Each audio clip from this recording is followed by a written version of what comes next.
If you never knew, know now for fact. Do you know that Xmas is a pagan holiday and you need to desist from celebrating it? Let me tell you why you have to refrain from celebrating Christmas. Mark chapter 7 verse 7 to 9 says, "But in vain do they worship me, teaching for doctrines the commandments of men. For laying aside the commandment of Yahuwah, he hold the tradition of men, as washing of pots and cups, and many other such like things he do."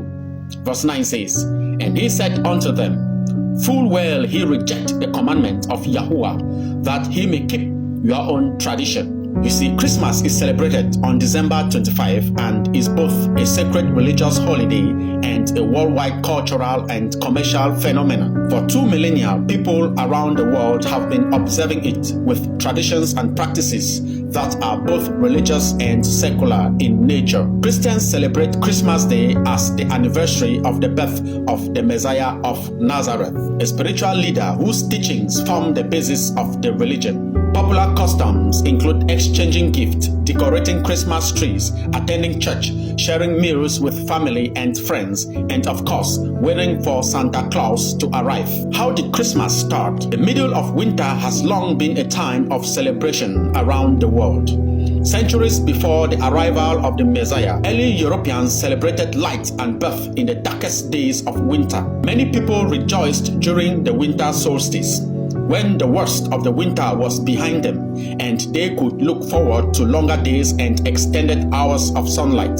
In Scandinavia, the Norse celebrated Yule from December 21, the winter solstice, through January, in recognition of the return of the sun. Fathers and sons would bring home large logs, which they would set on fire. The people will feast until the log burnt out, which could take as many as 12 days. The Norse believed that each spark from the fire represented a new pig or calf that will be born during the coming year. The end of December was a perfect time for celebration in most areas of Europe. At that time of the year, most cattle were slaughtered so they would not have to be fed during the winter. For many, it was the only time of the year when they had a supply of fresh meat. In addition, most wine and beer made during the year was finally fermented and ready for drinking. In Germany, people honored the pagan god Odin during the midwinter holiday. Germans were terrified of Odin as they believed he made nocturnal flight through the sky to observe his people and then decide who would prosper or perish. Because of his presence, many people chose to stay inside. Saturnalia in Rome, where winters were not as harsh as those in the far north. Saturnalia, a holiday in honor of Saturn, a god of agriculture, was celebrated beginning in the week leading up to the winter solstice and continuing for a full month. Saturnalia was a hedonistic time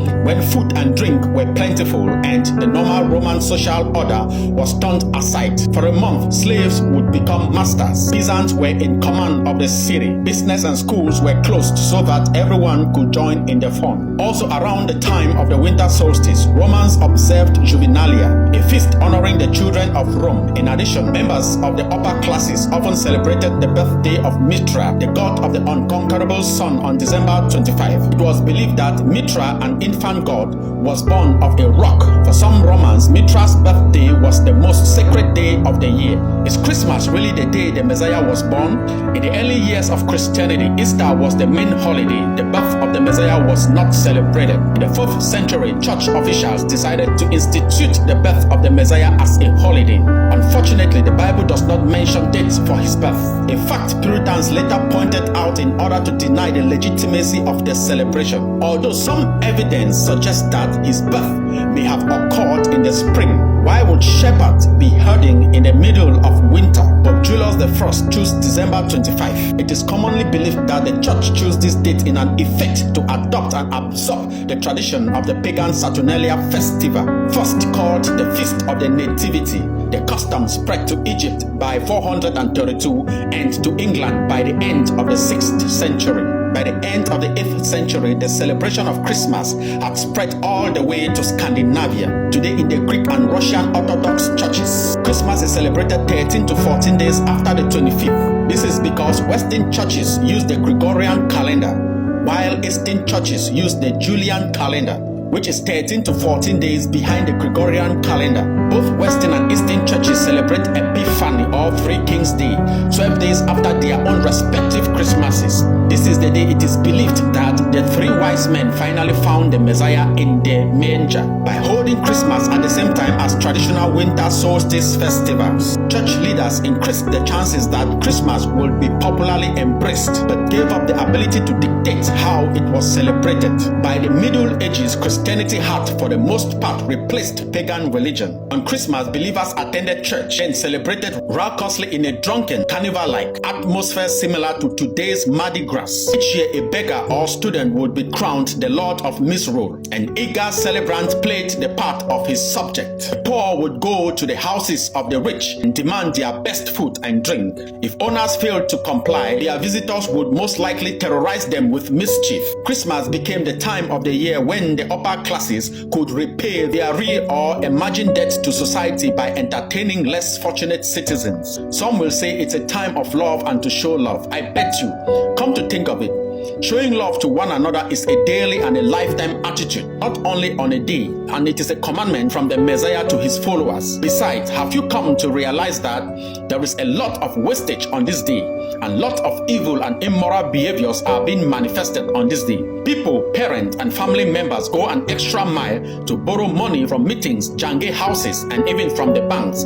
just in order to spend on their kids on this day, and yet start working in January in order to repay the debt. Most people that make money on this day are secular businesses and business churches. Most families go abjectly broke after these days.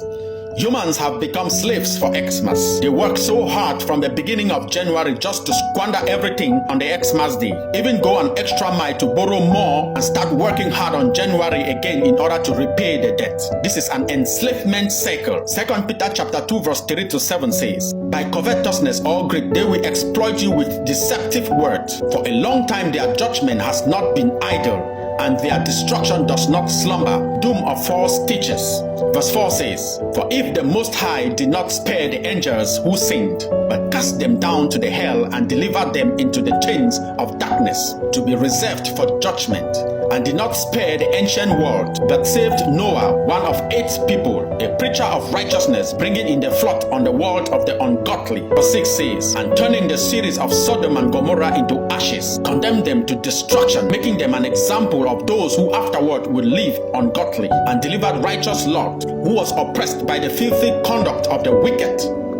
Colossians chapter 2 verse 16 to 17 says, "So let no one judge you in food or drink, or regarding a festival, or a new moon or Sabbath, which are a shadow of things to come, but the substance is of Hamashiach." I'll conclude it with 1 Timothy chapter 4 verse 1.